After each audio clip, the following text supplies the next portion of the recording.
مشاهدينا الكرام، سلام الله عليكم ورحمته وبركاته.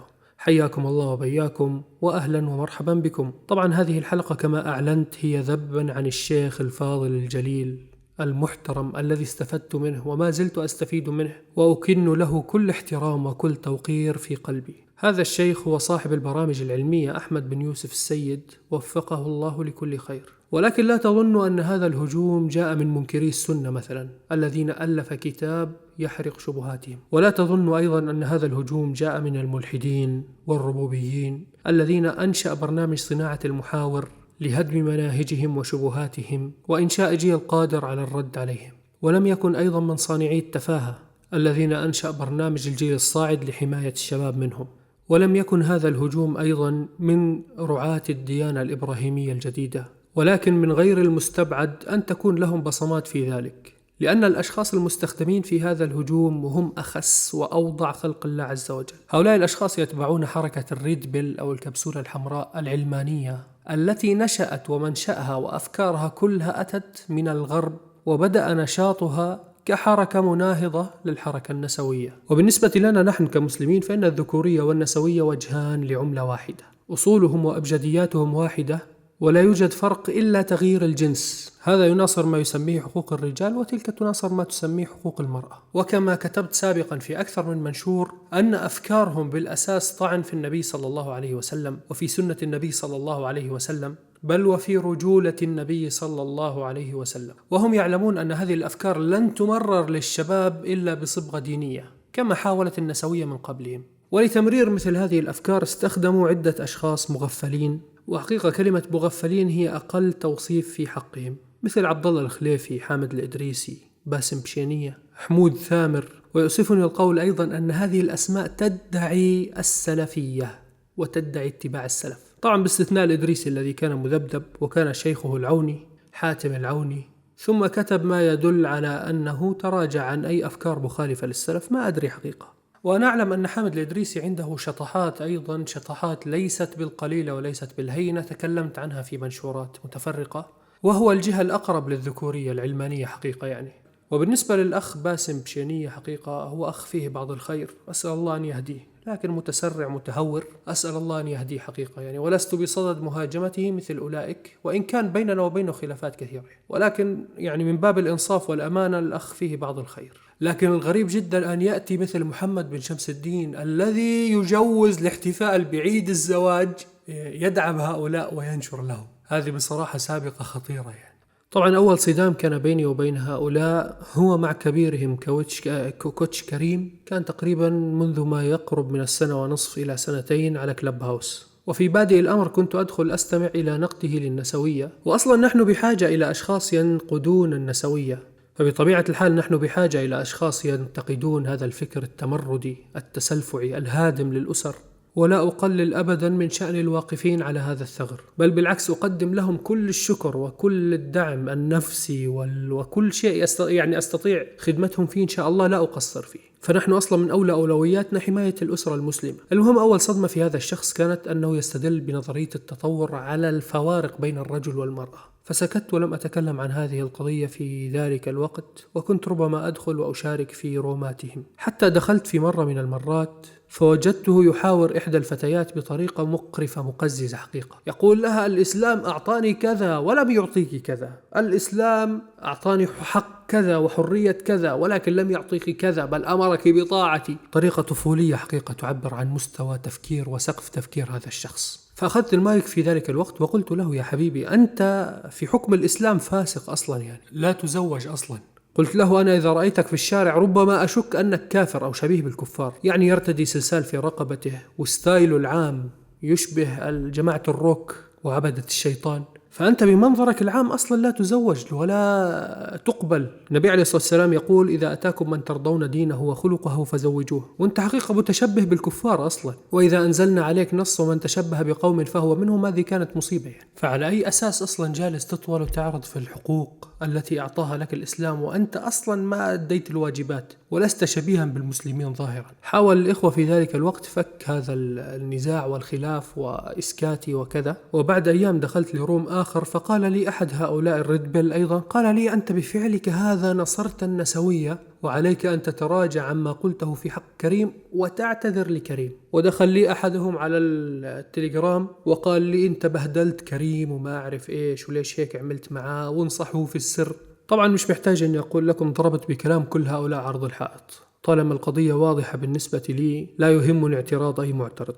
ومرت الأيام حتى رأيت له تغريدة في تويتر يقول فيها أن الرجل عالي القيمة لا يتزوج امرأة ذات تجربة جنسية سابقة. فحاججه بعض الإخوة بزواج النبي عليه الصلاة والسلام من ثيب وما شابه ذلك. ولكن بصراحة مثل هؤلاء هؤلاء مادتهم هي الوضاعة والألفاظ الشوارعية، وهم يعتمدون أصلا على هذا الأسلوب لإسكات مخالفهم ولإبعاد مخالفهم عنهم وللتشنيع على مخالفهم. طعن في الرجولة، طعن في الديانة، طعن في الشرف، ألفاظ قذرة وسخة، ألفاظ شوارعية، أسلوب لا يتحدث به المحترمون أو لا يتحدث به أي صاحب فكرة أكاديمية أو طرح أكاديمي أو طرح علمي، وأسلوب يناسب فئة الشباب الصيع الذين يعيشون هنا وهناك في الحواري والأزقة. وأنا ما عندي مشكلة أحاورهم وأناقشهم بنفس الأسلوب. فكان ردي على هذه التغريدة كالتالي. طبعا وبعد هذه التغريدة قام كريم بحظري على تويتر، وانتهى تقريبا السجال الذي كان بيني وبينه. طبعا مش محتاج أقول لكم أن التغريدة الأولى تلك وكثير من التغريدات التي انتقدتها في موضعها أو التصريحات التي انتقدتها في موضعها هي طعن في رجولة النبي عليه الصلاة والسلام. ولكن بالعموم وقد بلغ الأمر بهذا التيار. أحد هؤلاء يرمي صحابية جليلة قال عنها النبي صلى الله عليه وسلم: تابت توبة لو وزعت على 70 من أهل المدينة لكفتهم. الصحابية الجليلة الغامدية التي رجمت حدا في عهد النبي صلى الله عليه وسلم وتابت إلى الله عز وجل، يقول عنها عاهرة، ويناصره في هذا كثير منهم. ولا أخفيكم أن مثل هذه التصرفات لا تقل فجاجة عن نوال سعداوي مثلا، المقبورة نوال سعداوي. وذكرت نقطتين فقط على سبيل المثال لا الحصر حتى لا تطول الحلقة وحتى لا نخرج عن الموضوع الأساسي، لكن حتى تعرفوا من هو هذا التيار الذي يتحدث ويهاجم الشيخ أحمد السيد ويناصره الحدادية وأمثال الإدريسي وغيرهم. ويشارك ابن شمس قول أحدهم أن الشيخ أحمد السيد يسيء للنبي صلى الله عليه وسلم ويرميه بالخيانة لأهل السنة والجماعة. وللمعلومات يا أخوة، بن شمس لا ينصر إلا نفسه، وهذه الكلمة إبراء لذمة أمام الله عز وجل. أنا أعلم أن بن شمس لن يوافقهم على منهجهم، ولكن طالما هؤلاء يهاجمون أحمد السيد الذي ينتقد أسلوبه وسمته وطريقته دون التعريض باسمه، إذن ينصرهم عليه. مثل إعجابه واستحسانه لهذا التعليق مثلا الذي يصف أتباع أحمد السيد أنهن فتيات متسلفعات طائشات دون 20 سنة. فالرجل كما قلت لكم يعمل بمبدأ عدو عدوي صديقي. سبحان الله، بعد أن فرغت من تسجيل نصف الحلقة أعلنت عن الحلقة وانشغلت بشيء لمدة يومين ولم أكمل التسجيل، فوردني هذا التعليق على الإعلان. وأحب أن أقول لهذا الأخ أن تزكية وجرح ابن شمس لأي شخص متعلق بثناء أو انتقاد هذا الشخص لابن شمس. انظر مثلا هنا وهذا الفيديو من قريب، يأتيه سؤال فيقول له: هل أحمد السيد أشعري؟ يقول له: لا، ولكنه يحبهم ويجلهم ويعظمهم أو شيء. هل أحمد السيد أشعري؟ لا، ولكنه يحبهم ويعظمهم ويجلهم. وطبعا كما يقول في موضع آخر: من وقر صاحب بدعة فقد أعان على هدم الإسلام. يعني هنا أحمد السيد يعين على هدم الإسلام، مع أنه من 3 أو 4 شهور فقط كان ينصر السنة. ولكن الفترة التي انتقد فيها أحمد السيد ابن شمس كفيلة بأن تجعله قد انتقل من مرحلة نصرة السنة إلى الإعانة على هدم الإسلام.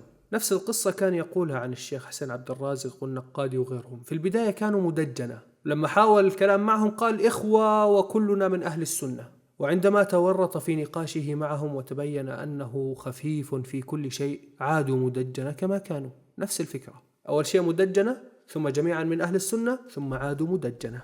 ويقول كذلك أنه ظهر في الفترة الأخيرة أنه مناصر الأشعرية بشكل كبير، محدث لفتن، مدير لفتن.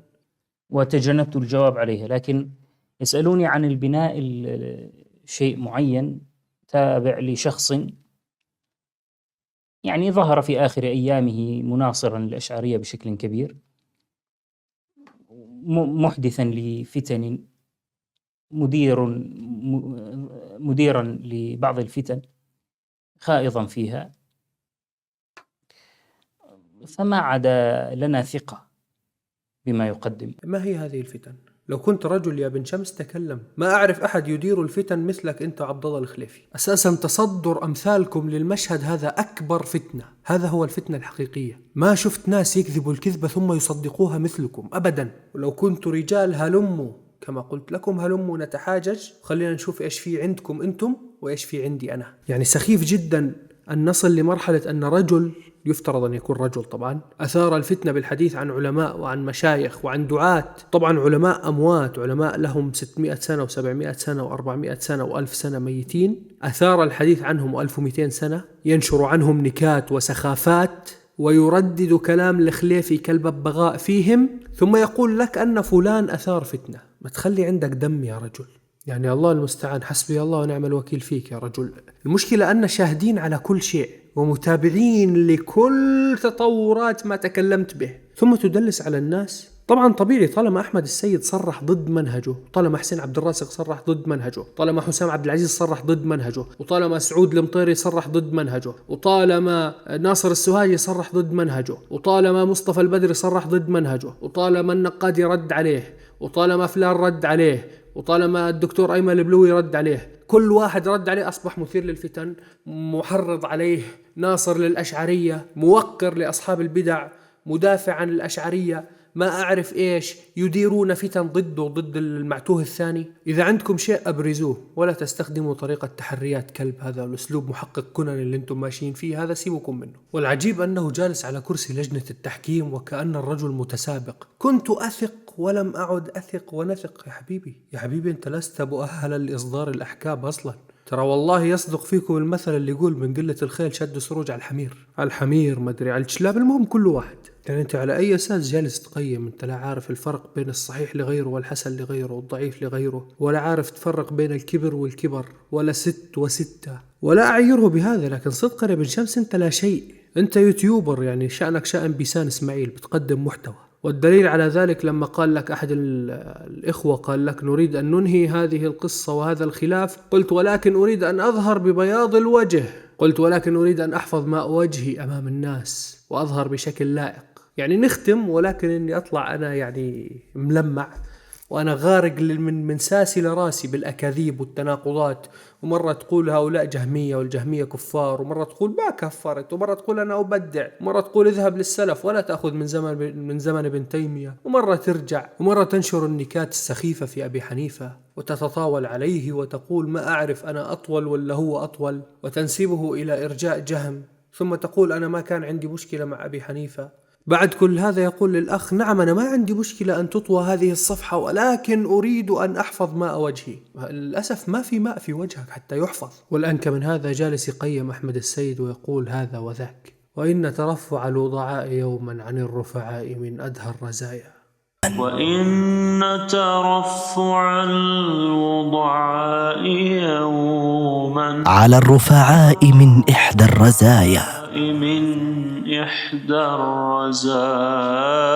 فوالله لأنصرن هذا الرجل المظلوم ولا أفضحنكم وأفضح أكاذيبكم، ووالله إني أتقرب بذلك إلى الله عز وجل. الآن ندخل في موضوع التغريدة. يوجد أخت من الأخوات الداعيات التي لها نشاط على مواقع التواصل الاجتماعي، أعتقد على تويتر، مع أني لا أتابعها، لكن كثير من الأهل الفضل وأهل الخير أثنوا عليها خيرا. هذه الأخت كتبت تغريدة تقول فيها كان النبي صلى الله عليه وسلم أكمل الرجال وأوفرهم مروءة، ولذلك كان الرؤوم الحليم الضاحك المعين المنخفض لرغبات نسوته في بيته، وفي الحروب وميادين الشجاعة كان الصارم القتال الغازي، ولا يقدر على تقلد هذه الثنائية إلا شريف صادق المكارم حقيقي الرجولة. هذه كانت التغريدة. طبعا الإشكال أو ما أخذ على هذه الأخت أصلحنا الله وإياها قولها المنخفض لرغبات نسوته في بيته، إذن حددت ولم تجعله لفظا عاما، زوجات النبي صلى الله عليه وسلم وداخل بيته. فنصحها بعض الناس بتغيير اللفظ، قالت جزاكم الله خيرا، أخذته من اللفظ واخفض جناحك للمؤمنين، وإن أخطأت فالله المستعان فمني ومن الشيطان. إذن إذا أخطأت في اجتهادها هذا في استنباط الكلام من الآية، نسبت ذلك لنفسها وللشيطان وتراجعت عنه.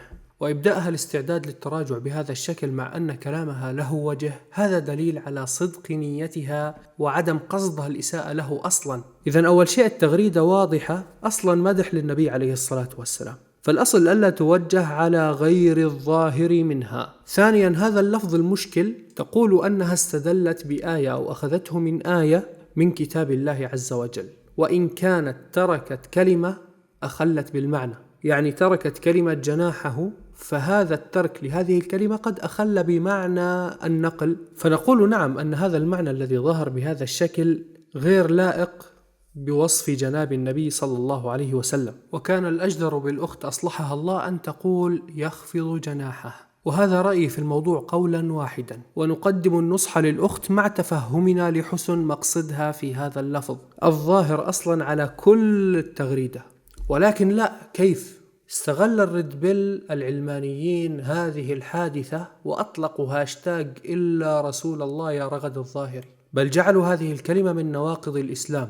وجاء هؤلاء الذين يقولون أن الصحابية التي تابت عاهرة، ويبرر أحد هؤلاء له ويقول اجتهد وتأول وأخطأ عادي، ويقولون أن المتزوج من ثيب ناقص الرجولة، وهذا أصلا طعن في النبي صلى الله عليه وسلم. كفروا الأخت وأطلقوا عليها ألفاظ وكلام، وخاضوا في عرضها وخاضوا في نيتها وخاضوا في دينها واستغلوا ذلك. ثم يقال لك يثيرون الفتن. من الذي يثير الفتن بالله عليكم؟ ولا أدري هؤلاء الحمقى والمغفلين هل سيكفرون السيدة عائشة لقولها للنبي صلى الله عليه وسلم وما أرى ربك إلا يسارع في هواك، وفي لفظ آخر في صحيح مسلم إن ربك لا يسارع لك في هواك. فإذا كان هؤلاء حكموا على لفظ مشكل مستدل عليه بنص، وقد يحمل على معنى حسن ومعنى صحيح أن النبي صلى الله عليه وسلم يخفض جناحه لنسائه ويحتمل لهن الغيرة وما شابه ذلك، بل ما هو أكثر من ذلك. طيب ماذا ستقولون عن جابر بن عبد الله الذي روى الحديث، والحديث البخاري ومسلم، أن النبي صلى الله عليه وسلم كان رجلا سهلا إذا هويت الشيء تابعها عليه، عن السيدة عائشة؟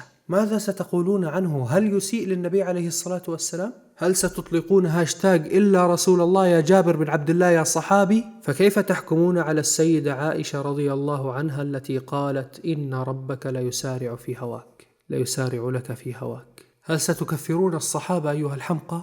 هل ستكفروها؟ هل ستقولون عنها متدثرة أيضا؟ هل ستقولون عنها منسونة؟ ثم أنتم ما شأنكم وشأن العلم الشرعي وأحكامكم على المخالفين؟ يعني والله هزلت، وصلتم لمرحلة محاسبة طلاب العلم، أوزاغ يحاسبون طلاب العلم ويطلقون أحكام بتكفيرهم واتهامهم بالإساءة للنبي صلى الله عليه وسلم، تزايدون على أتباع النبي صلى الله عليه وسلم يا علمانيين يا أتباع ذكورية الغرب، تزايدون على داعية ومربي.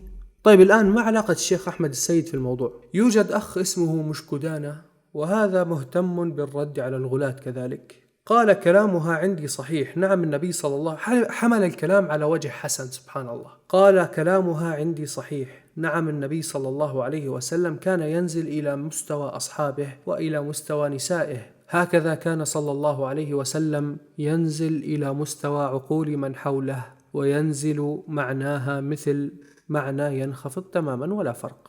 إذن حمل الكلام على محمل حسن. طيب كيف ننكر على هذا الرجل وعلى فهم هذا الرجل وهو عنده نص مثلا مثل حديث جابر بن عبد الله يقول إذا استهوت، إذا هويت الشيء تابعها عليه؟ طيب هل تقبلون أنتم هذا النص؟ ما معنى الانخفاض إلا هذا؟ ولاحظوا أن لفظ الانخفاض الأخت خصصته لأهل بيته صلى الله عليه وسلم ولم تعممه على جميع النساء. وما الفرق بين الانخفاض واستهوت وتابعها؟ طيب إلى الآن ما علاقة أحمد السيد؟ أحمد السيد علاقته أنه وضع إعجاب لهذه التغريدة، تغريدة الأخ مشكدانة الذي دافع عن هذه الأخت وحمل كلامها على محمل حسن فقط. لا طبعا ليس هذا فقط، أحمد السيد ارتكب جريمة عظيمة. سابقا نصح بمتابعة هذه الأخت، نصح بمتابعة حسابها. إذن عندنا كلام يحمل على محمل حسن، وإذا اختلفنا فنختلف في صيغة الكلام. والأخت ظهر منها في التعليقات أنها مستعدة للتراجع، وأنها اجتهدت في اللفظ وأخذته من نص في كتاب الله عز وجل، وأنها قالت وإن أخطأت فالله المستعان فمني ومن الشيطان، يعني لا تصر على الخطأ. ولكن هؤلاء الأوزاغ وجدوا هذه فرصة ذهبية للنيل من مخالفيهم وتشويههم والطعن فيهم بهم والاستهانة بهم وربما تكفيرهم. يعني يا جماعة بالله عليكم، يوصف رجل أنه منخفض لرغبات النساء عموما هكذا لأنه وضع إعجاب على تغريدة أخ يدافع عن هذه الأخت ويبين حسن مقصدها وليس المعنى السيء الذي حملوه عليه، ويقال منخفض لرغبات النساء عموما، ثم يقال خائن لأهل السنة. أليس هؤلاء أوساخ مغرضين ثمة من يوجههم إلى ذلك؟ ثم يشارك أمثال محمد شمس هذا الكلام عنده على قناته، كل هذا فقط لأن أحمد السيد انتقد تصرفاته. وانظروا إلى توثيق هذه المشاركة، وثقناها حتى لا يحذفها. هذا توثيق من داخل قناة ابن شمس، هذا المنشور تاريخ 8 مارس، يعني قبل يومين، تمام. هو شارك هذا المنشور في التليجرام.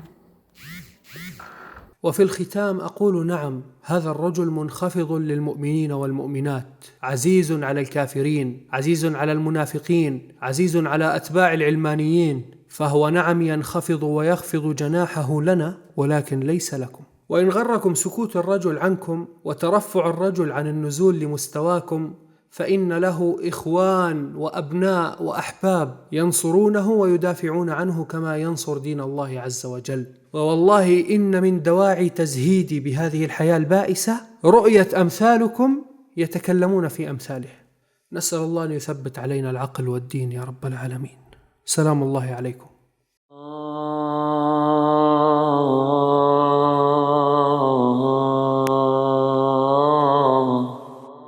متى يصل العطاش إلى ارتواء، متى يصل العطاش إلى ارتواء، إذا استقت البحار من الركايا، ومن يثني الأصاغر عن مراد، وقد جلس الأكابر في الزوايا. وإن ترفع الوضعاء يوما،